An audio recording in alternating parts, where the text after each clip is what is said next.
Shalom Israel. We're currently in the middle of celebrating Matzo, eating the unleavened bread. And so I thought I'll share the post while I'm making my matzah for tonight. We all prefer the taste of fresh made matzah over the commercial store bought. See that? Commercial store bought. And I don't care which brand it is. It's all commercial store bought. So we got a cup of whole wheat flour, and a half a cup of water. And this is a really simple 2 ingredients. We're going to put a little water in here, and then I'm going to put a little flour in here. Use my fork, mix it around. I like to slowly blend mine. I don't like to clump it all together. Add that water in there. And this, because this amount, I believe this is only going to make, 5 matzahs? But because I'm making it fresh every evening for dinner, I don't make a lot because I don't want it to ferment. So it comes out kind of liquidy at first, but what we're trying to do is get a nice smooth dough consistency, and that's why I slowly add the flour in. And like I said, I'm not trying to make too many because it's only me and my ish. So it's slowly thickening up.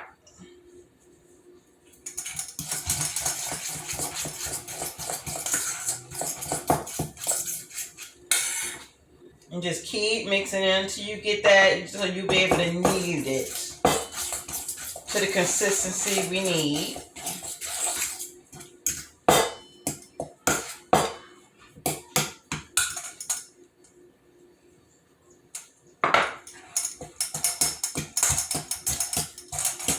Now it's getting to the point that it's becoming a ball. And I can put my hand in it now.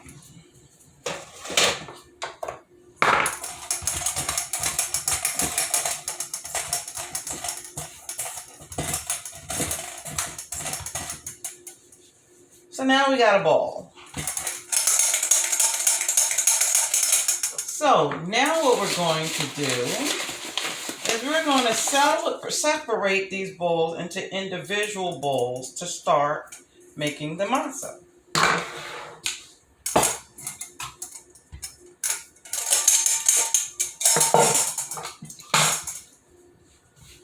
So I'm going to knead it a little bit,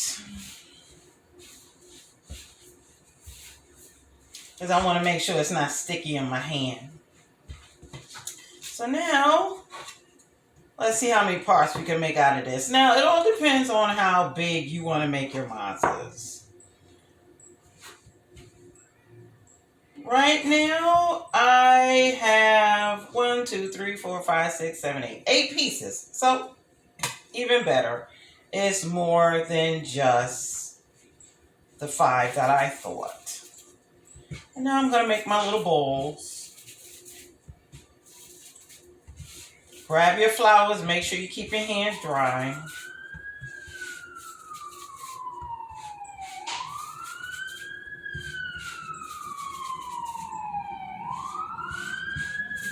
This last one is tiny. I might got to mix that with something else. But like I said, it all depends on how big you want to make your matzah. I've already heated the pan, and right now I have the heat at medium. Now you do roll these out to a thin disc. Now I already know it might have to be the 5 because my husband tends to like to eat a big one, and he wants to be able to eat several. So I'm going to go ahead and just mix 2 of these together. So more than likely it might end up being the 5 like I thought. And again, when you do these, put that powder in your hand so to keep your hand dry. While the one is baking and frying in the pan, I'm gonna start on the next one.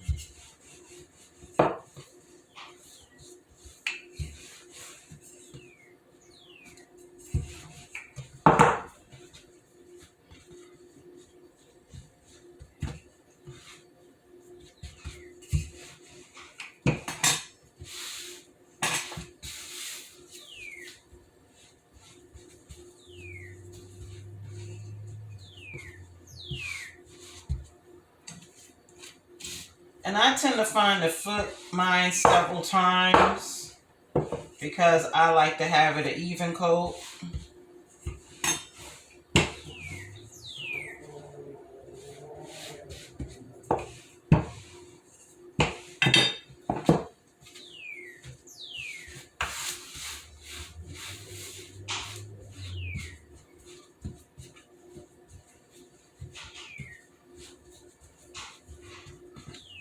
And then we'll come to the end result. So when you do it, make sure that you give it about maybe 2 minutes on each side. And sometimes it makes little bubbles when it makes the matzo.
Another thing I like is when it bubbles. You get the bubbles in all the matzahs. So, in the end, we get our 5 matzahs. And again, like I said, I prefer the taste of actually made matzahs over, I don't care what brand of matzah you buy in the store, Manischewitz, Yehuda, it doesn't matter. Baked matzahs, the Most High made it that when we came out of the land of Egypt, we had to make our matzah. So, Yisrael, shalom, shalom. We're going to enjoy our matzahs and have a wonderful Chag Matzo.